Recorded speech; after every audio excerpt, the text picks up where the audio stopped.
Yo, heads up.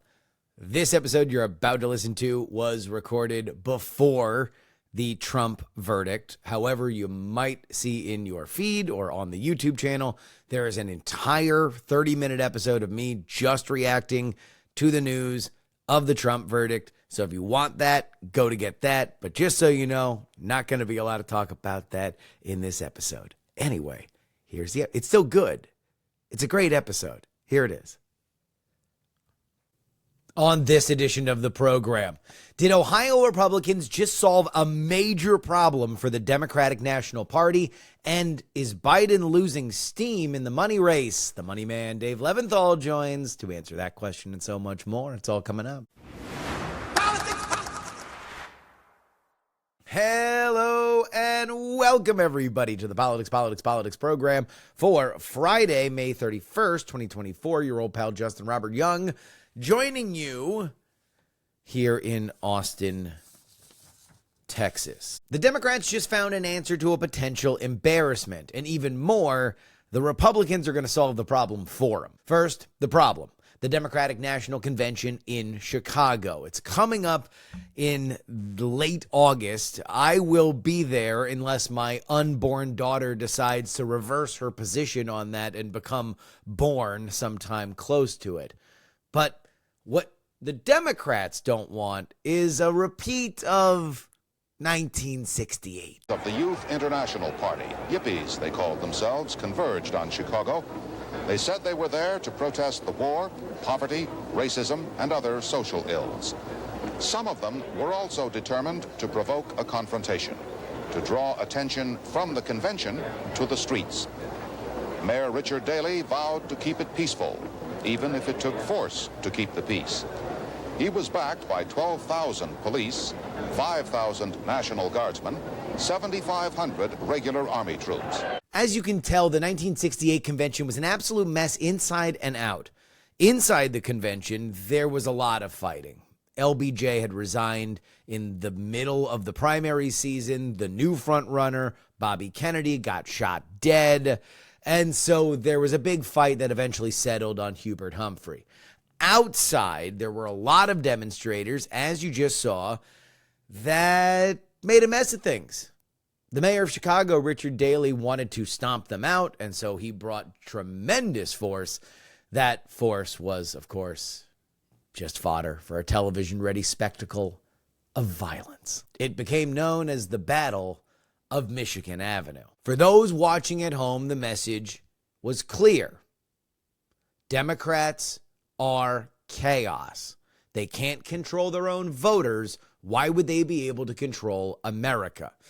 And lo, Richard Nixon pulled off the improbable comeback and ascends to the presidency in the fall of that year. Now, we have no idea what kind of outside the arena protests are going to happen in Chicago, and indeed, that will be a tremendous source of fascination from now until August. But what the Democrats can count on is how they're going to police any kind of protest that would happen inside the arena. And they will do it harshly. I watched it firsthand when I was inside the perimeter at the 2016 convention. Very, very agitated Bernie Sanders protesters were shuffled outside, even though they were delegates of the convention. The Dems want this to be a glittering celebration of party unity. One big march into the breach to signify that Joe Biden is their standard bearer. And by and large, that's pretty easy to do. Anybody who's going to be up on stage with a microphone is going to be pre-vetted. There's going to be no free radicals that will be given quarter, except for one part of the convention. The one part of the convention that remains the vestigial tale of the conventions of old, the ones before primaries, where everybody got into a room, yelled and screamed with each other, and then eventually compromised on a candidate. It is the roll call. If you're not a total nerd, and to be totally honest, if you're not a total nerd, why are you watching this? Go meet somebody of the opposite sex and smoke a cigarette, please. You have probably never seen the roll call. Sometimes it gets national television. It happens more during the cable era, but here's an example of it in case you don't know what I'm talking about. One that absolutely aged like milk. Ladies and gentlemen, New York Governor Andrew Cuomo nominating Hillary Clinton. Madam Secretary, the great state of New York, the Empire State, the birthplace of women's rights at Seneca Falls. The state with a proud legacy of progressive leadership enacting a 15... So as you can see, it's pretty much the same thing, one by one, 50 states. It's essentially a report card of the results of the primaries these days. You have somebody come up, they talk about a bunch of really cool things about the state, and then it builds to a crescendo where they say the name of the person that won the primary. Fun fact here. Normally, you give this opportunity where they actually get to talk at the convention and they get to be on the TV to some of the hardcores in your state party that have done a lot of the thankless work in organizing and dealing with everybody's BS. In this case, the ever humble delegation of New York State, including Cuomo, Senators Kirsten Gillibrand and Chuck Schumer, as well as Charlie Rangel, they decided that they hadn't had enough mic time and they got behind him. New York State.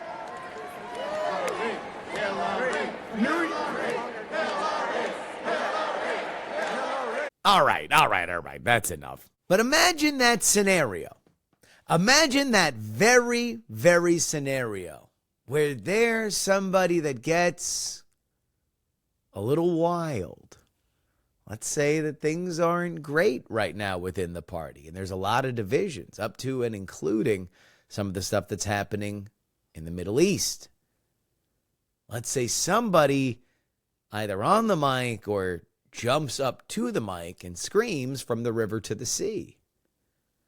Well, coupled with whatever's going to happen outside, that would be really embarrassing.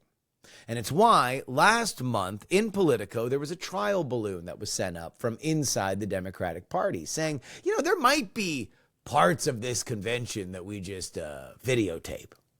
I don't know. Everybody loved during the pandemic convention the videotaped roll call. The one that we did for health reasons before, but it went so well and everyone was so excited by it. We definitely want to do it again. Sure, it'll go off without a hitch and nobody can protest and we'll just have this thing done, no questions asked. And it is official. That is exactly what will happen at the Democratic National Convention. But the Democrats don't have to say they're doing it to avoid embarrassment now, because the Ohio Republican Party gave them the exact reason to do it. We read now.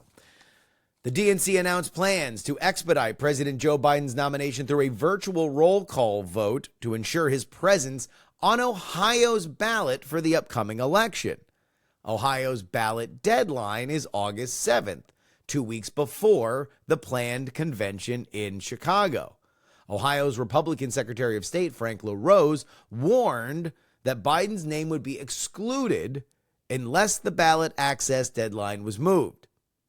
In response, the DNC decided to hasten its nominating process, although the exact date of the virtual roll call remains unannounced. DNC Chair Jamie Harrison emphasized the importance of securing Biden's place on the ballot, criticizing Ohio Republicans for inaction. Oh, you love it when you get to solve a problem and you get to take the moral high ground on it. Harrison states, through a virtual roll call, we will ensure that Republicans can't chip away at our democracy through incompetence or partisan tricks, that Ohioans can exercise their right to vote for the presidential candidate of their choice. Of course, Ohio's Republican Governor Mike DeWine called a special session to pass legislation ensuring Biden's ballot access. However, that's become controversial because GOP lawmakers tied the approval to a campaign finance bill which prohibits foreign donations to state and local ballot campaigns. Cough, cough, George Soros, which has led to a deadlock. Other states with similar early deadlines, such as Washington and Alabama, have resolved those issues through provisional certification and legislative adjustments. The DNC aims to prevent any challenges to Biden's nomination by ensuring their compliance and making sure that no watermelon-clad rabble-rousers ruin Joe's big day. You know, in an era where good news for the Democrats is rare, this is a sweet one. But is it as sweet as newly minted money? Joe Biden's fundraising wasn't exactly the haul that he wanted last month. Should he be worried? And where do we think things are headed going forward? The money man, Dave Levinthal, after this update. Supreme Court Justice Samuel Alito has denied a request from Democratic lawmakers to recuse himself from cases involving former President Trump and January 6th due to controversy over flags flown at his homes. The scrutiny began after two flags that, according to the New York Times, were linked to the Stop the Steal movement were displayed at his properties, those two being an upside-down American flag and an Appeal to Heaven flag that was at his vacation home in 2023. Alito stated that his wife was responsible for both flags, hung due to personal reasons that were unrelated to January 6th. Of course, this is after Democratic Senators Dick Durbin and Sheldon Whitehouse led the call for Alito's recusal, citing potential conflicts of interest with the upcoming January 6 related cases, including an appeal from a man charged with obstructing an official proceeding and Trump's claim of absolute immunity from prosecution. Alito argued that the flag controversies did not meet the standard for recusal, asserting that an unbiased person would not see the conflict. His decisions come amid declining public trust in the Supreme Court. I wonder why. I know not everybody listens to the We're Not Wrong podcast, but in Wednesday's episode, you will hear that I have very strong opinions on this particular case. I don't believe that the New York Times articles that led this charge are particularly rigorous. Indeed, since we recorded the We're Not Wrong article, or the We're Not Wrong episode, another article has come out by the same author, Jodi Kantor, where I think the game is sort of laid bare. This is a next door post. There was an Alito fight, or a fight with Alito's wife and a young couple that was living in the neighborhood with their retired mother during the pandemic. Words were exchanged, and at some point, the wife of Samuel Alito decided to hang the flag upside down as a sign of whatever.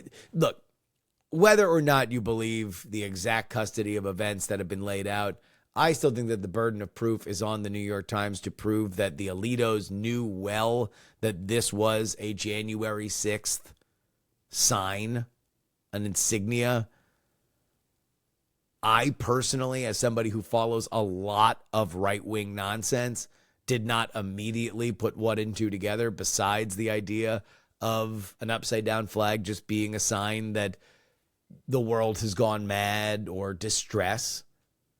I think that the New York Times inciting the internet stuff that they were using as justification was really lacking. Two of the links that they put up there were from after the date that the wife of Samuel Alito hung them, and the other was from 4chan, where people were making fun of somebody saying that they should fly the flags upside down. I believe the operative phrase that I remember was, just because you fly your flag upside down doesn't mean you're in Australia. The Appeal to Heaven one's even sillier to me. If you are asking for me to believe that Samuel Alito is up on the latest insignia of Christian nationalism and not a Navy American history nerd, the kind that would buy George Washington's flag to fly it at his beach house alongside his Philadelphia Phillies pennant banner, then we just have fundamental differences on who we think the Supreme Court justices are. I don't particularly think that they are up to date on that kind of stuff. I think it is at least far more likely that they are just garden variety super nerds. And with an absence of other evidence, it is what it is. To be totally honest, I do think that right now there is just, and I don't blame them for it, a political directed attack on the Supreme Court's legitimacy because it motivates Democratic voters. Democratic voters don't like that Roe versus Wade was overturned, and they don't like that there is a conservative majority on the court. So attacking the court makes political sense. That's just the way it is. The RFK Jr. campaign has filed a complaint with the Federal Elections Commission accusing CNN, President Biden, President Trump, and their respective campaigns of violating the Federal Election Campaign Act. The complaint asserts that CNN's debate criteria unfairly excludes Kennedy while favoring Biden and Trump, constituting illegal campaign contributions.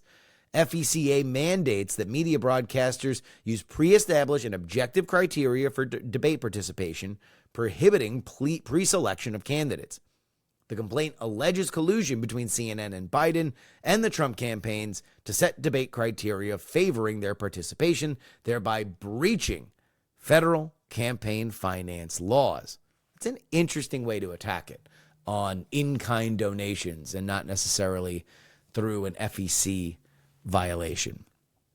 The Biden campaign has explicitly sought to exclude Kennedy from the debates, and Trump reportedly received assurances from CNN that Kennedy would be excluded as well.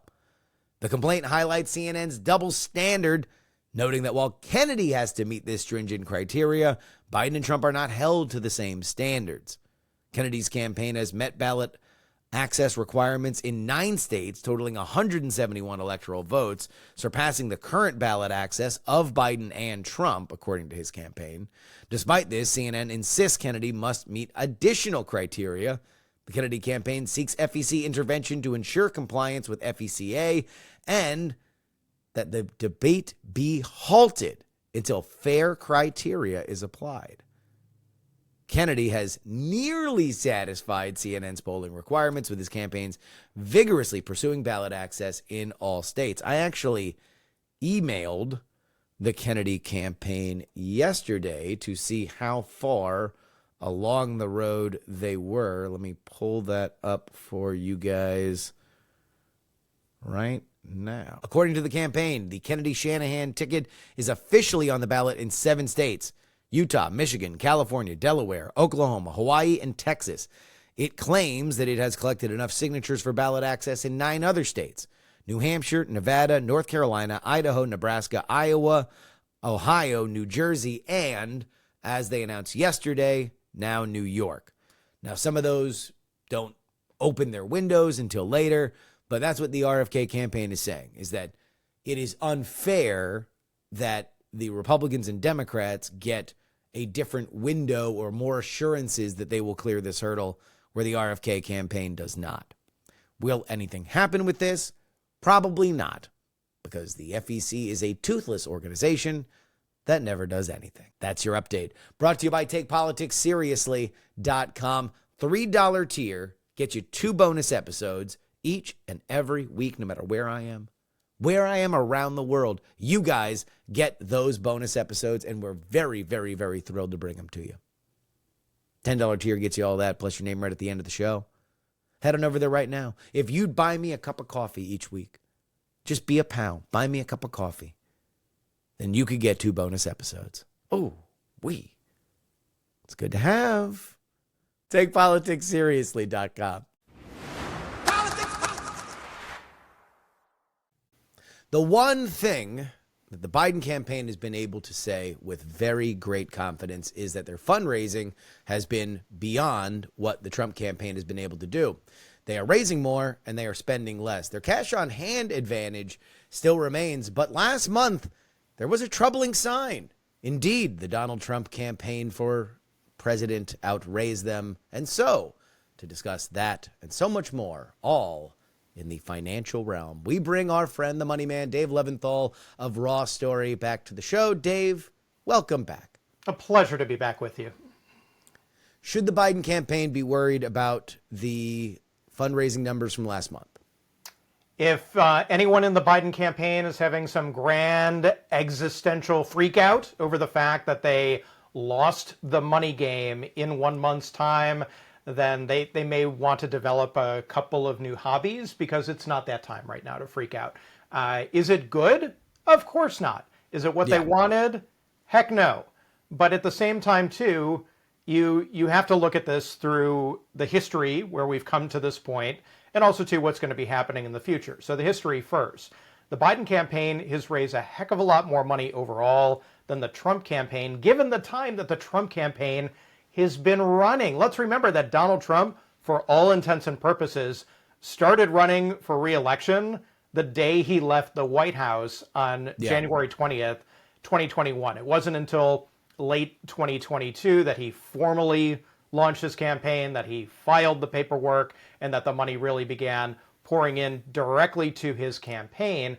But the almost 2 years before that, he was raising money through his leadership political action committee and other committees that was going toward things that were helping Donald Trump and keeping him relevant and on the road and all of that.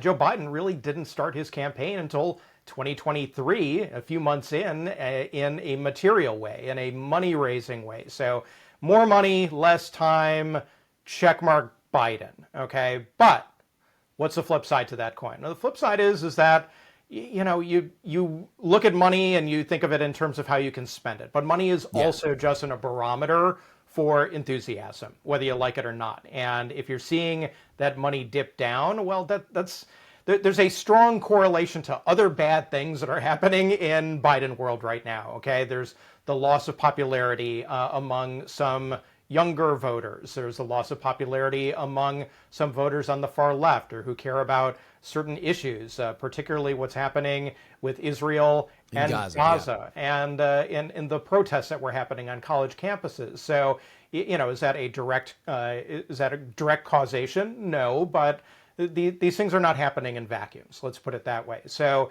it's definitely a number and a marker that is being talked about in the Biden campaign in the context of, ooh, you know, maybe we have to look at what we're doing here, because we can't be having many months leading up to the election where we're losing to Donald Trump in the money game. That is simply just not going to be a winner for them on paper, and not a winner for them on the ballot box, too, when it comes down to it. So the one thing that I was curious to talk to you about is that if you are going to look at this negatively for Biden, and by and large, I'm more on your side, that I think this is it was a better number for Trump than it is a bad number for Biden per se. It showed that there was resiliency especially with the new leadership in the RNC. Sure. But the Biden campaign put a lot of effort, a lot of focus on the State of the Union and everything that was going to happen after that. They put a lot of messaging effort into it. Obviously, Biden performed there. They had a great fundraising number right afterward. They followed it up with this gigantic event in New York City at Rockefeller Center, so Radio City Music Hall. 3 presidents, Stephen Colbert, high number, a high ticket or high price ticket to get in. You would hope that the month after that, you see a little bit more momentum, because you don't want to always have to put that level of messaging and effort into it. And if you see a dip there, which is what we saw, you have to wonder about how sustainable is the gigantic money tsunami. Although we've talked about this a lot, that I think we've long ago reached a point where maybe you hit as much money as you need to run. Past that, you're just buying contingency plans on contingency plans and paying out bonuses to various different vendors, right? Which isn't the worst thing in the world. You know, you want to have more money than you don't. It's as simple as that. That's a reality. And of course, there's Donald Trump in 2016 who bragged like, oh, I didn't have as much money as the Democrats and Hillary Clinton, and I still won. So money isn't a guarantee that you're going to win anything. But what is almost guaranteed is that if you don't have money, if you don't have the requisite necessary resources to run a national campaign in the way that you want to run it, that's going to be at least competitive with the person money-wise that you're running against, then you got a serious problem. Now, Joe Biden doesn't have that problem. So 1 month dip, even 2 months dip, that's going to be okay. They're still going to run the kind of campaign that they want to run. I think the more underlying question here is, are they running the kind of campaign that their supporters want them to run? Are they running a campaign that is scratching all the itches that they have out there to be more out in the country, to be more aggressive against Donald Trump, to talk about issues in different ways, and talk more about the things that a lot of voters seemingly care about, ranging from international affairs to immigration, border issues, the economy, be it what it may. So there definitely is a bit of a disconnect in the Democratic Party right now, at least in some quarters, as to what Joe Biden is doing on the campaign trail and what nominal or likely Biden supporters want him to be doing out there and saying, both as president and as a candidate. We had Michael Cohen, who has worked in campaigns for years and years, and on the show on Wednesday. And his point, we looked at a big super PAC ad buy for Joe Biden where it was very conservative. It was all of the standard swing states, but you didn't see, for a campaign that's flush with cash, you didn't see the weird ones. You didn't see like the 10 million that they're going to throw in Florida or in Iowa or something like that, where usually you can force your opponent to play defense, which is normally what you would do if you have more money than your opponent does, which Biden is in that situation.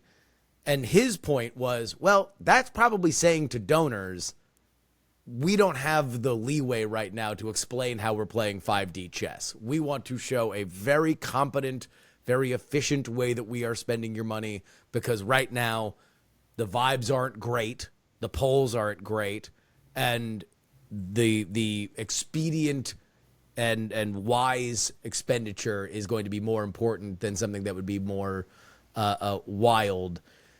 Do you think that the Biden campaign is and all of its attendant super PACs are maybe more beholden to some of those high dollar donors than the small dollar donations that tended to mark the Trump campaign? If somebody is writing you a $10 million check, you're probably taking their phone call a little bit more quickly than somebody who's writing a $10 check. Probably. And also, too, money that you have on hand in October is more valuable to you than money that you have on hand in May of an election year. That's not to say that the money that you have right now that you can spend is not valuable, but what's going on right now as we speak? A jury is deliberating in Manhattan in Donald Trump's criminal trial, where he's facing 34 felony counts, the first of 4 criminal trials that Donald Trump may or may not face before Election Day, but this is the one that he is facing right now. So if the Biden campaign is going to hold back some of their resources, pull back some of their money, not make crazy numbers of expenditures, now is kind of the time to do it, because Donald Trump is sort of a walking, talking, tweeting, Xing, true socialing advertisement himself in a way that plays largely into Biden's hands, if not in the moment, then in the future. And a week from now, 2 weeks from now, we could be talking about Donald Trump, the man detained, Donald Trump, the convict, Donald Trump, the person who could be president and leading from prison. I mean, all of these scenarios that we've been talking about for years now, they're going to get real really quickly here. And the Biden campaign, they may be the liberals, but they're the ones being conservative about resource allocation at this point, and rightfully so. Why would you not? Why would you be spending gazillions of dollars right now beating up on Donald Trump when Donald Trump may be beating up on himself more than anyone could possibly do beyond Donald Trump? Well, the argument is that that's not how the polls have played out. And I think that you saw the Biden campaign blink a little bit this week when they sent a couple January 6 cops and Robert De Niro out in front of that trial. They had stayed away from it because they didn't want to play into Trump's hands of saying that this is a political witch hunt. They blinked for some reason. I would take a wild guess that they've been looking at the 538 polling average, especially in some of these swing states, and they said, well, what we were doing before wasn't working. Let's dive into the pig pen.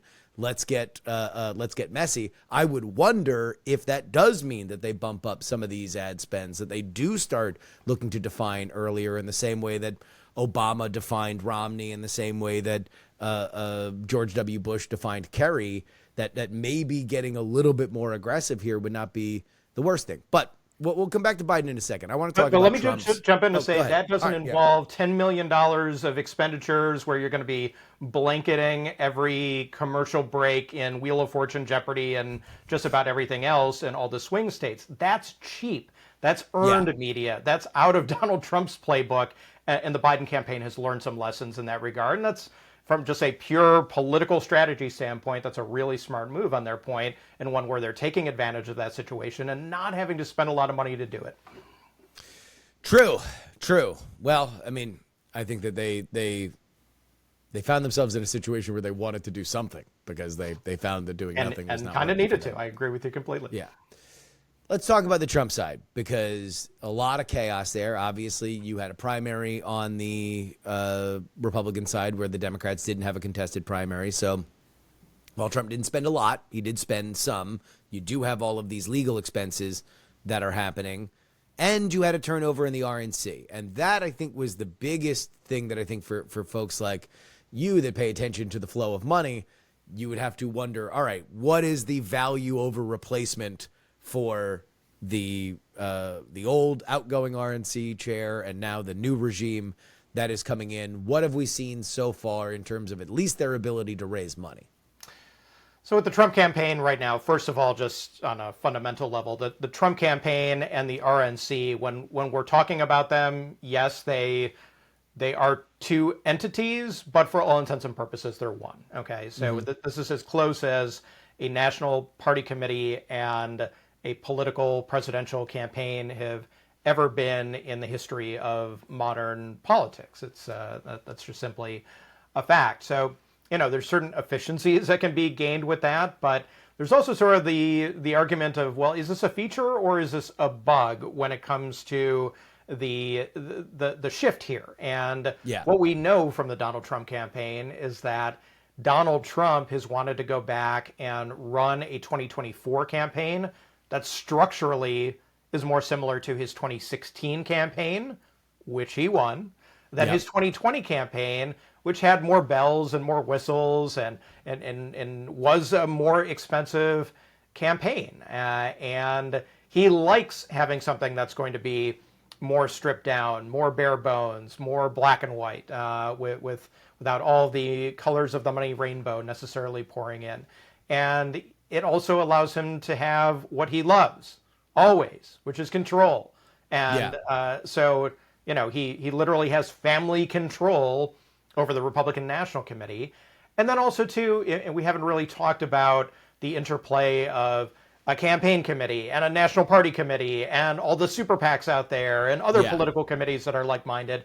I mean, if we were having this conversation 20 years ago, we would be talking about, well, the presidential campaign is an entity that was very singular, okay? Well, these days, it's just kind of this gigantic, amorphous money blob, and you have all of these different committees, and they are all overlapping, and part of that is just the evolution of politics. A lot of it is the law, and what today is permissible versus what was permissible a political generation ago. And there have been things that have kind of really flown below the radar, especially at the Federal Election Commission, where the commission has loosened a few rules between what a political campaign and what a super PAC can do.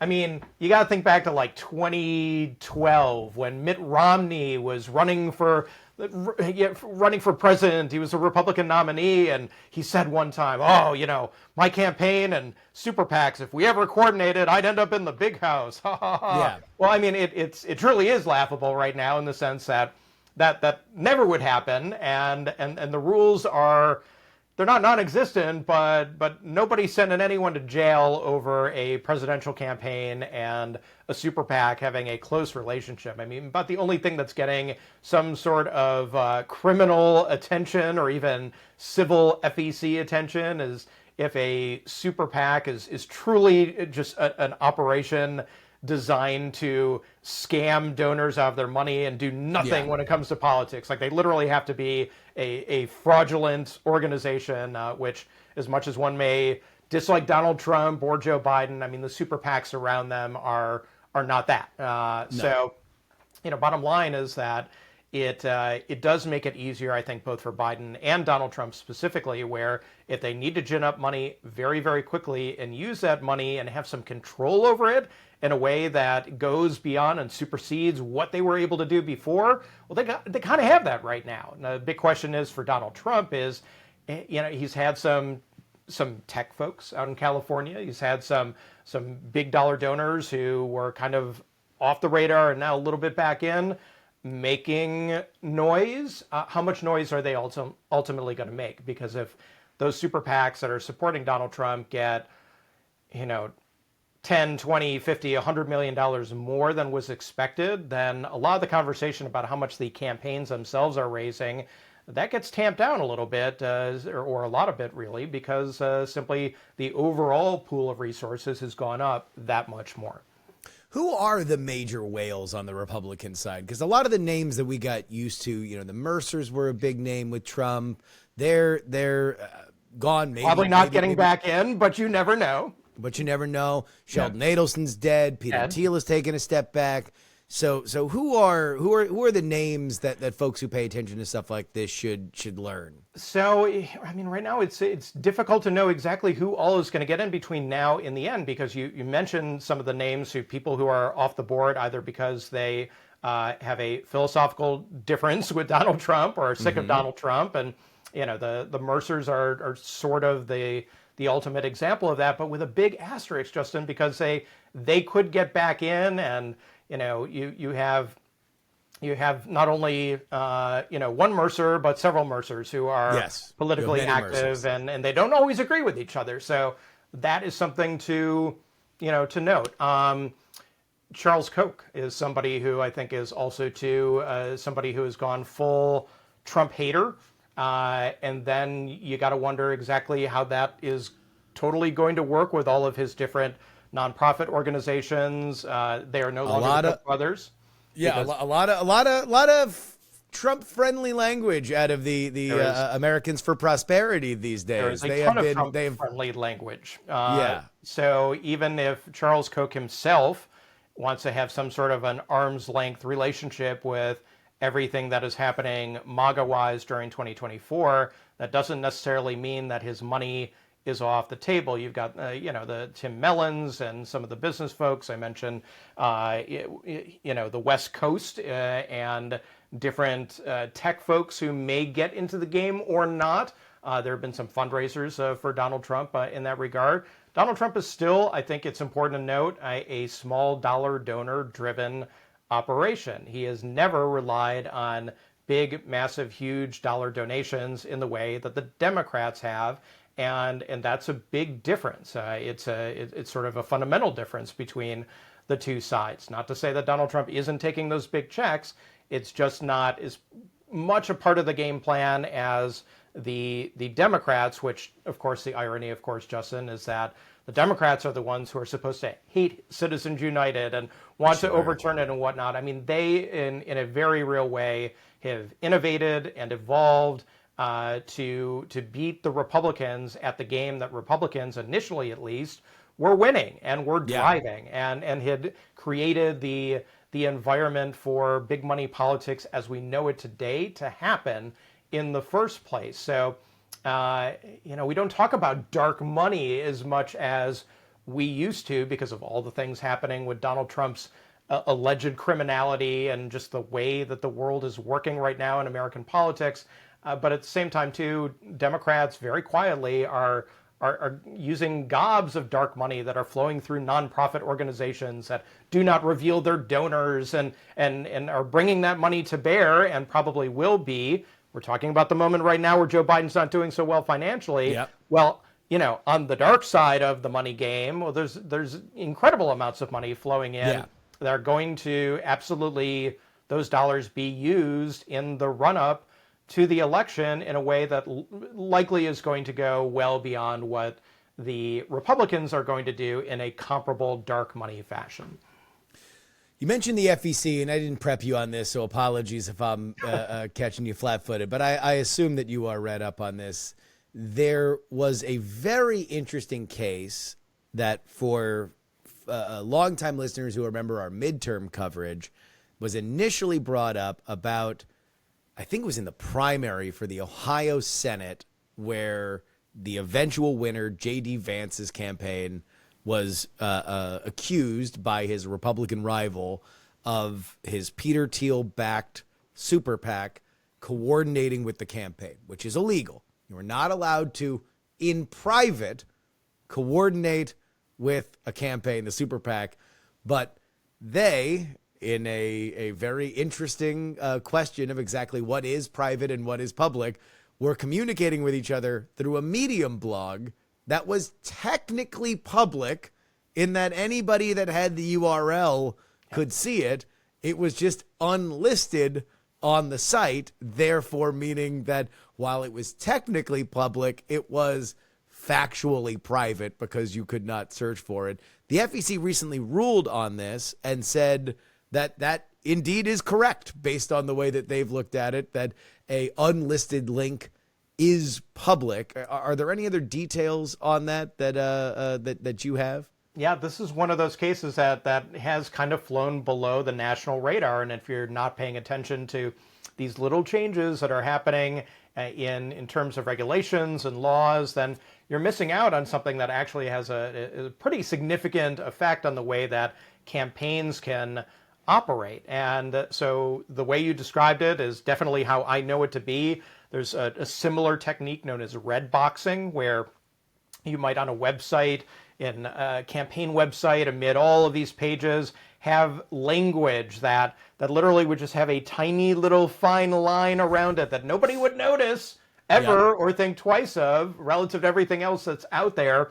But that's sort of a wink, wink, nod, nod, wiggle your ear, touch your nose signal to a super PAC that, oh, that's the language that we want you to use in the ad that you're going to put up and spend $1 million putting out there. So there are all of these loopholes. There are all of these little end arounds that you can use as a political campaign that will allow you to have sort of that plausible deniability, or not even that. It's just going to be legal now for you to play these games where you're not just overtly sitting down at a boardroom table with the super PAC guys and saying, all right, we're going to plot out the strategy for the next year, which is still not legal. Okay. But this basically gets you the same thing or the same result, maybe a little less efficiently, but you're getting what you want. And there are a couple of other things too that have loosened up a little bit in regards to campaigns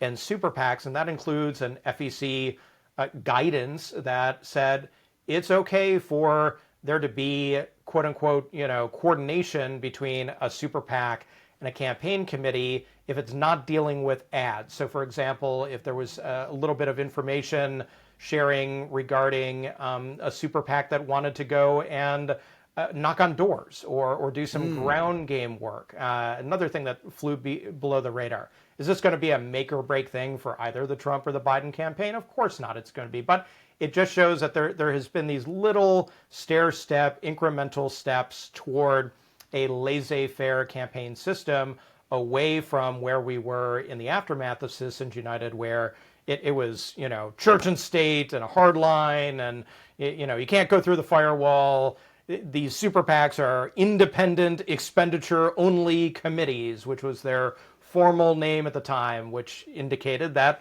they can't coordinate with the campaign. All they can do is make independent expenditure. Well, guess what? It's not so independent anymore. It really never has been, but now just the guise of super PACs being truly independent organizations has pretty much been obliterated. I mean, it's not to say that it's still not fraught. This is not easy to do. You can ask Ron DeSantis' primary campaign that coordinating between your super PAC and your campaign can oftentimes cause a lot of headaches that can spill out into the press because everybody hates each other and can't agree on who's supposed to do what.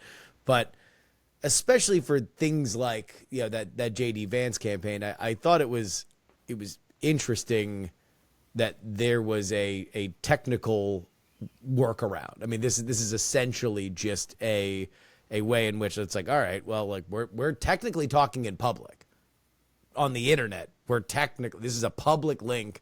Anybody could find it, and apparently his opponents did because they were able to bring that to the fore.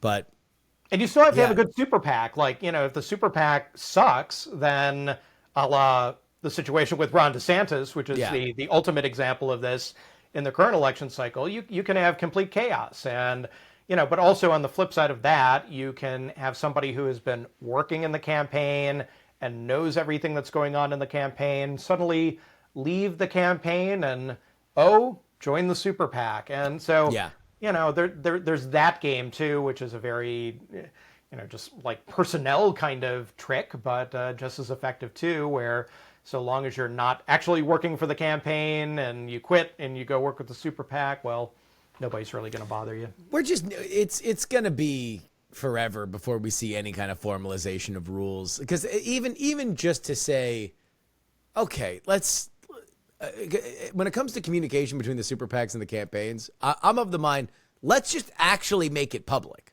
Let's just say, no, we're going to force you to talk on open channels. You're allowed to communicate as much as you want, but everybody's allowed to see it. Like anything, if you can prove that you have talked anywhere other than this official channel, then that's going to be the FEC fine. Because pretending that they're not going to communicate with each other is just a fool's errand.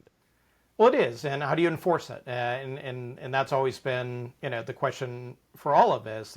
The FEC is a civil regulatory agency. It doesn't have a police force. It doesn't have the power to wiretap. It is not checking through people's emails at campaigns. They barely have enough resources and people to just do the basic blocking and tackling of their agency and send notification letters if you screw up filling out a form or stuff like that. So the notion that they would be policing this in any meaningful, deep way is absurd. And the Department of Justice, which would get involved in something that was believed to be a criminal matter, they're going to really pick and choose which ones they go after, and during an election year, they try to avoid as much as possible looking like they're going to get involved in electoral politics. It has to be a total, complete capital issue for that to happen. So,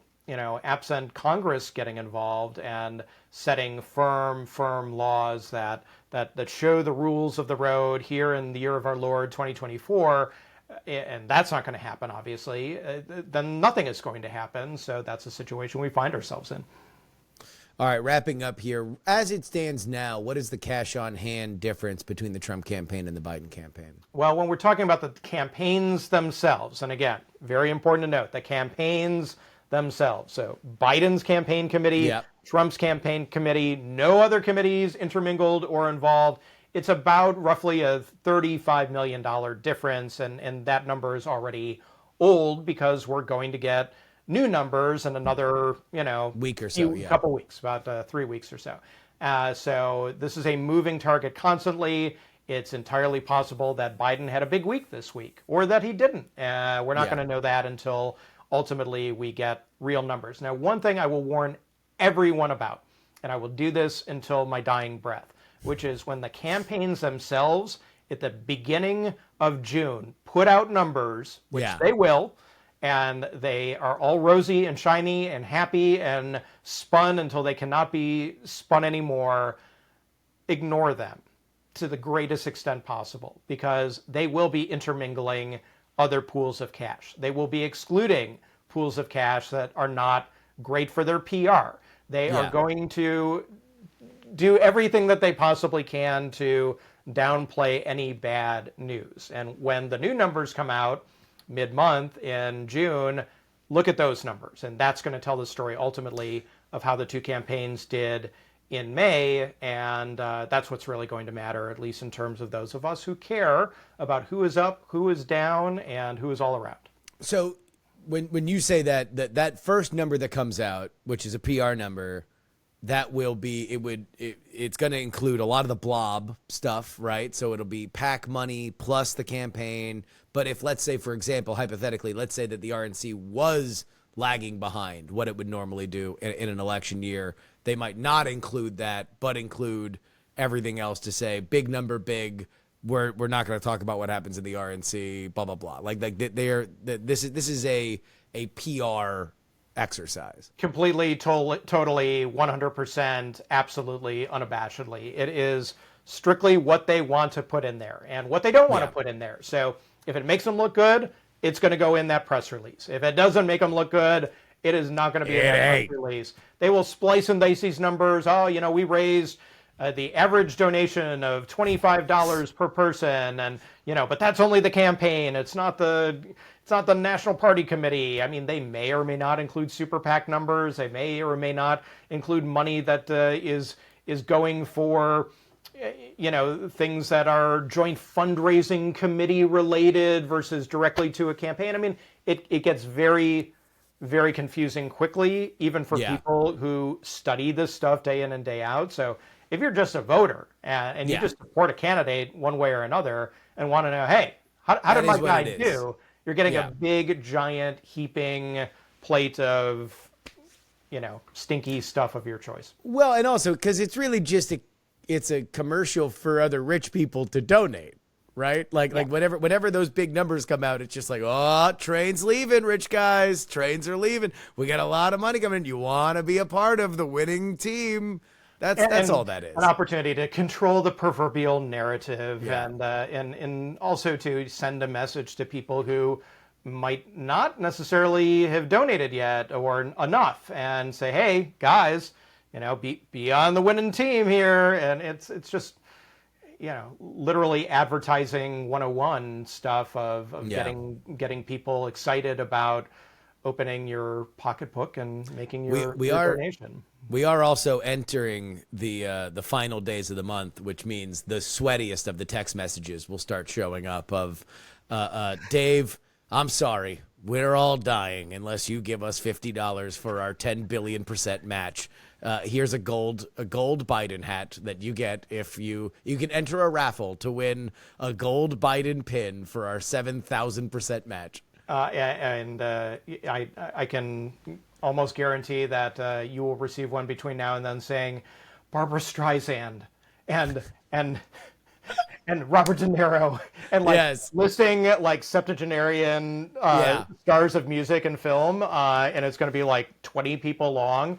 And so if you're of a certain age, you're definitely going to get that one. And they're going to pull out every stop and the FEC deadline as if it's like this thing where, you will have a whole bunch of black cars, SUVs show up in front of your house if you do something wrong and don't donate. We're going to spirit you away and turn you upside down and shake out your pockets.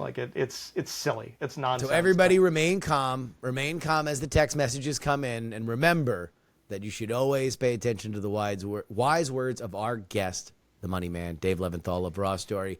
Dave, what do you got cooking over there? We got a whole lot of things. In fact, since we are talking about money, I would point you to a little piece that we have up this week looking at the 19 different things of absolutely no value that Donald Trump will give you if you give him something of value, i.e. your money. And one is more ridiculous than the next. My colleague Jordan Green had an absolutely fascinating scoop about Representative Barry Loudermilk and a subpoena that appears to be going the way of one of the former intelligence directors for the Capitol Police. They are in quite a spat right now, and this is very much a part of Representative Loudermilk's efforts to basically take the onus off Donald Trump and place it elsewhere for what had happened on January 6th, which may seem like history now, but Justin, every time I talk to somebody in politics or up on Capitol Hill, they're like, man, my biggest worry is, are we going to have another January 6th? So, you don't want to think about that any more than you have to. Certainly. This is definitely a conversation that we're having here in D.C. Yeah, certainly in D.C., a very, very deep scar. There's no doubt about that. Dave, thank you so much. Thank you, sir.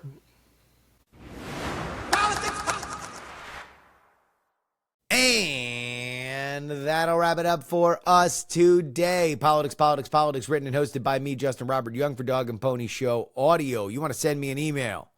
Let me know what I'm doing right. Let me know what I'm doing wrong. Let me know who you want on. Let me know what candidate you want me to bring on, what talking head you want me to match wits with. It's all there for you. TheYoungAmerican@gmail.com. We also have clips on the internet, TikTok, Justin R. Young, Instagram, Justin R. Young. On X, it's Justin R. Young. And YouTube, we want to do a concerted effort. Head on over to YouTube and subscribe, smash that like button, ring that bell to make sure that you never miss an episode of this show. It's all in video now as well. And that also goes to for the Patreon stuff. No matter what, I've had to rethink the entire shtick, the entire thing. I have to rethink it because now I want you guys to see my smiling face. But that's politics on YouTube. Same word, 3 times. Head on over there, youtube.com/politics. You want to share the audio version of this podcast with your friends, family, and clergy. It is px3podcast.com, letter P, letter X, number 3, podcast.com. You want to hit me in with an attaboy? PayPal.me/payjury if you got a little bit of money there. Venmo is Justin-Young-20. Cash App is PX3Cash, and you can send me anything you'd like in the mail. P.O. Box 153184, Austin, Texas 78715. Again, that is Post Office Box 153184, Austin, Texas 78715. Of course, you can always get our bonus content at TakePoliticsSeriously.com. $3 tier gets your name read at the end of, or gets you 2 bonus podcasts each and every week. $10 tier gets you that, plus your name read at the end of the show on this, the Titanic $10 tier. And you can see, look, I got scrawl here on here because I have to add people all the time. Sugar Brady, Sam, John, Niemeister, Edwin, Invoke Gloria Young for King of the New World Order. Brian, Edison, Jeremy, A Dog Named Checkers, Sarah Jeannie, Matthew, Dr. G, Shad, Bob, Chill, Dustin, Brad, D. Laser, Nick, Just Another Pilot, Middle-Aged Mike, Utah Jimmy Montana, The Jen, Alo, D. Reilly, Andrew, Lisa, Fat Tony's PJs from New York, Devon, the CFP, Gloria, Gray Zone, Peepaw, J. Neil, John, Deep Before Bongo, Neil, His Nerdiness, Charles, Audrey Stoll, Adler, Spot, Darren, Idris, Arslanian, Berkeley, Stephen, Pneumatic, Terran, Molly's Delightful Demeanor, Adam, Chief Andy, Robert, Casey, Paul, and Bluefront and the Lenina. You want to join their ranks? One place to do it. Take politics seriously, Doc. I hope you guys have a good weekend.